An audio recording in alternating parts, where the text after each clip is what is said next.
Welcome to alpha coaching centre. எல்லோருக்கும் வணக்கம். TET teachers eligibility test வந்து பார்த்தீங்கன்னா டிஆர்பி ஆனது நடத்திட்டு இருக்கு. ஸோ அந்த எக்ஸாமுக்கான நோட்டிஃபிகேஷன் 2025 வரும் அப்படிங்கிற எதிர்பார்ப்போட எல்லாம் படிச்சுட்டு இருக்கோம்.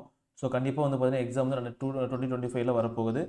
ஸோ இந்த எக்ஸாமுக்கு நம்ம எப்படி ப்ரிப்பேர் பண்ணணும், ஓகேங்களா? ஸோ பேப்பர் 1 அண்ட் பேப்பர் 2 வந்து பார்த்தீங்கன்னா எப்படி ப்ரிப்பேர் பண்ணணும், நம்ம செய்யக்கூடிய மிஸ்டேக்ஸ் வந்து என்ன அப்படிங்கிறது வந்து பார்க்க போகிறோம். ஸோ டெட் எக்ஸாம் நீங்கள் பேப்பர் 1 நீங்கள் பாஸ் பண்ண அப்படின்னா என்ன செய்யணும் அப்படின்றத வந்து சொல்லிடுறேன், ஓகேங்களா? ஸோ டெட் எக்ஸாம் பேப்பர் 1 நீங்கள் பாஸ் பண்ண அப்படின்னா நீங்கள் செய்ய வேண்டியது முதல்ல வந்து பார்த்தீங்க அப்படின்னா புக்ஸு, ஸ்கூல் புக் இருக்குது பார்த்தீங்களா, அந்த புக்கை 1லேருந்து 10 வரைக்கும் எல்லா சப்ஜெக்டும் வாங்கி உங்கள் கையில் வச்சுக்காங்க, ஓகேங்களா? செகண்டு, படிங்க, ஓகேங்களா? புக்கை வந்து பார்த்தீங்கன்னா ஒரு ஷெட்யூல் போட்டு படிக்கிறது நிறைய மெத்தட் இருக்குது. ஒரு ஷெட்யூல் போட்டு ப்ராப்பராக வந்து பார்த்தீங்கன்னா படிங்க. இல்லை அப்படின்னா ஏதாவது ஒரு இன்ஸ்டியூஷனில் டெஸ்ட் பேஜ் வந்து ஜாயின் பண்ணிக்கோங்க, ஓகேங்களா? ஏன்னா அங்கே ஒரு ஷெட்யூல் கொடுத்துருவாங்க, அந்த ஷெட்யூல் படி போயிட்டு இருக்கும். அதை அந்த ஆர்டர் நீங்கள் போகும்போது பார்த்தீங்க அப்படின்னா புக்ஸ் வந்து ஈஸியாக கவர் பண்ணி முடிச்சிடலாம், ஓகேங்களா? தேர்டு வந்து பார்த்தீங்க அப்படின்னா எல்லா சப்ஜெக்டும் நீங்கள் படிக்கணும், ஓகேங்களா? ஸ்டூடெண்ட்ஸ் வந்து மெயினாக ஃபெயில் ஆக காரணம் வந்து பார்த்தீங்க அப்படின்னா ஒன்று, இங்கிலீஷை யாருமே தொடுறதே கிடையாது.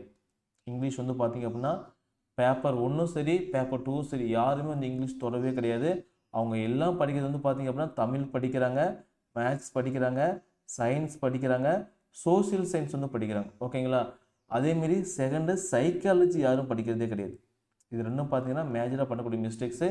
ஸோ இந்த 2 மிஸ்டேக்ஸையும் நீங்கள் வந்து பண்ணாமல் இருந்தீங்க அப்படின்னா, இதுவும் பண்ணலை அப்படின்னா கண்டிப்பாக உங்களால் வந்து 100க்கு 100+ மார்க் வந்து எடுக்க முடியும். ஒரு 150க்கு வந்து பார்த்தீங்க அப்படின்னா 100+ மார்க் எடுக்க முடியும். இதையும் கொஞ்சம் கவர் பண்ணால் போதும், ஓகேங்களா? ஸோ என்ன பண்ணணும் பார்த்தீங்க அப்படின்னா பேப்பர் 1 பொறுத்த வரைக்கும் ஸ்கூல் புக்கை வந்து படிங்க, நல்லா படிங்க.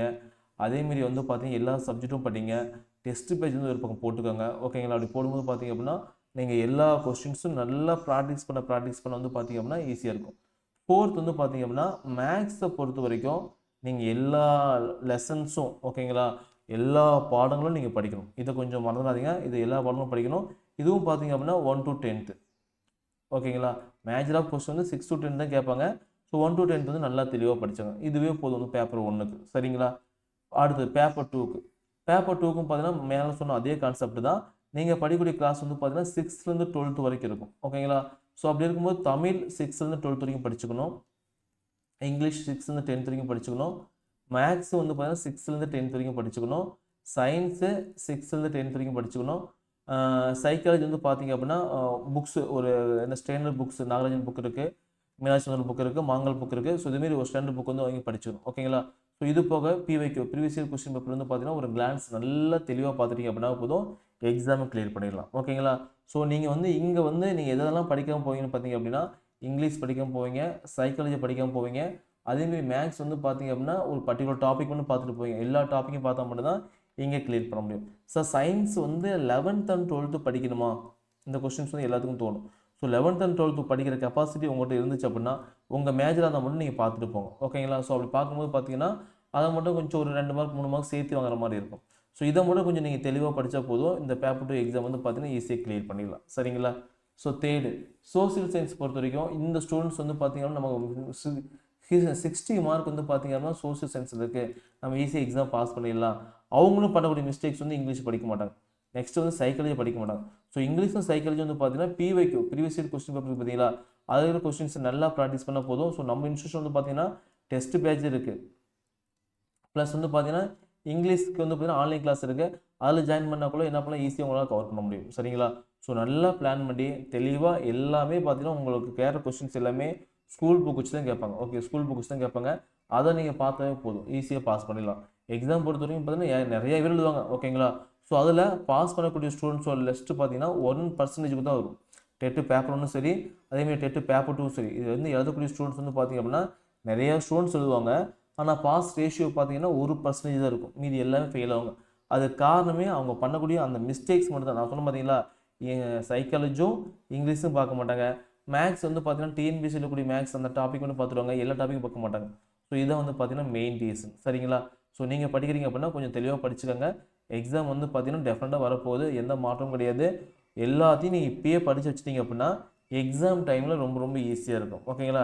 ஸோ இப்போ படிக்காமல் எக்ஸாம் நோட்டிஃபிகேஷன் வந்து படிச்சுக்கலாம் அப்படின்னு பார்த்தீங்க அப்படின்னா அங்கே வந்து டைம் ரொம்ப ரொம்ப கம்மியாகும். எக்ஸாம்பிளுக்கு வந்து நோட்டிஃபிகேஷன் வந்து பார்த்தீங்க அப்படின்னா இப்போ நெக்ஸ்ட் மந்த் வருதுன்னு வச்சுக்கலாம், 2வது மாதம் வருது. ஓகே, இப்போ அங்கேருந்து பார்த்தீங்கன்னா ஒரு 3 மாதம், 2வது மாதம், 3வது மாதம், 4வது மாதம், 5வது மாதம். ஓகே, 5 வந்து மேன்னு வச்சுக்கலாம். ஸோ இப்போ மே 2025 வந்து எக்ஸாம் வருது அப்படின்னா ஸோ இந்த இருக்கக்கூடிய இந்த நாட்களை இப்போ எக்ஸாம்பிளுக்கு வந்து ஒரு 90 டேஸ் இருக்குது அப்படின்னா இந்த 90 டேஸில் வந்து பார்த்தீங்கன்னா உங்களால் வந்து சிலபஸ் வந்து கவர் பண்ண முடியும்னு பார்த்தீங்கன்னா கவர் பண்ணவே முடியாது. ஏன்னா இப்போ என்ன பண்ணுவோம், நம்ம 90 டேஸ் இருக்கா, 90 டேஸ் கூட போய் ஃபைன் போடும். ஸோ இப்படி அடித்து பார்த்துட்டு ஒரு 5 இப்படி 18 நாள் வருது. ஸோ 18 நாளுக்கு வந்து பார்த்தீங்கன்னா ஒரு பாடம் அப்படின்னு சொல்லி படிப்போம். ஸோ இப்படி படிக்கும்போது பார்த்தீங்க அப்படின்னா உங்களால் வந்து எல்லாம் கவர் பண்ண முடியாது. ஓகே, அப்போ வந்து டார்கெட் வந்து பார்த்தீங்கன்னா 18 நாளில் எல்லாத்தையும் முடிக்கணும் அப்படிங்கிற எண்ணம் வந்து நமக்கு இருக்கும். ஸோ உங்களால் 18 நாளில் தமிழ் முடிக்க முடியுது, அதே 18 நாளில் இங்கிலீஷ் முடிக்க முடியுது, அதே 18 நாளில் வந்து சயின்ஸ் முடிக்க முடியுது, சோசியல் முடிக்க முடியுது. ஸோ அப்போ வந்து பார்த்தீங்கன்னா ஈக்குவல் சப்ஜெக்ட் பிரித்து படிப்பீங்க. இல்லை அப்படின்னா ஒரு நாளே வந்து பார்த்தீங்கன்னா தனியாக பிரித்து படிப்பீங்க. ஸோ அங்கே வந்து பார்த்தீங்கன்னா கம்மியான டைமில் கொஞ்சம் வேகமாக படிக்கிறத விட இப்போயே உங்களுக்கு வந்து பார்த்தீங்கன்னா டைம் ரொம்ப ரொம்ப அதிகமாக இருக்குது. ஸோ அது முன்னாடியே நீங்கள் கொஞ்சம் ப்ரிப்பேர் பண்ணிங்க அப்படின்னா எக்ஸாமுக்கு எப்போவுமே 90 டேஸ் தான் டைம் இருக்கும். ஓகேங்களா? ஸோ அந்த 90 டேஸ் அப்போ ஸ்டார்ட் பண்ணுறதை விட அதுக்கு முன்னாடி நீங்கள் ஸ்டார்ட் பண்ணிங்க அப்படின்னா கொஞ்சம் வேகமாக போகலாம். அந்த டைம் கொஞ்சம் நல்லா ரிவிஷன் பண்ணிக்கலாம். சரிங்களா? ஸோ அதுக்காக தான் சொல்கிறது, கொஞ்சம் தெளிவாக படிச்சுக்கோங்க. எக்ஸாம் வந்து பார்த்தீங்கன்னா டெஃபினட்டாக வரப்போகுது. ஸோ திரும்ப திரும்ப இதுதான் சொல்லிட்டு இருக்கோம், நல்லா பார்த்துக்கோங்க. சரிங்களா? தேங்க்யூ.